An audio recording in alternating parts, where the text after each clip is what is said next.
নগাঁও সংসদীয় সমষ্টিত আৰু এটা বিশেষ কৰণীয় আছে।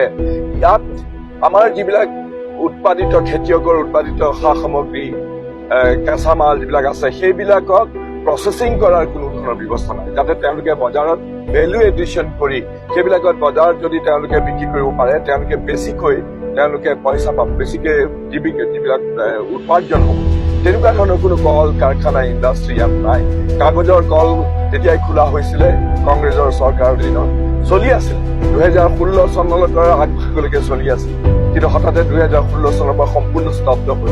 কেৱল কাগজৰ কলেই নহয়, কামপুৰৰ চেনী কল যিটো আছে সেইটো আজি বহু দিনৰ পৰা বন্ধ হৈ আছে, বা যিবিলাক উদ্যোগ স্থাপন কৰা হৈছিলে সেইবিলাকৰ সংগঠিত ৰূপ দিয়াৰ আগতেই সেইবিলাক মৃতপ্ৰায় হ'ল বা মৃত অৱস্থাত হ'ল।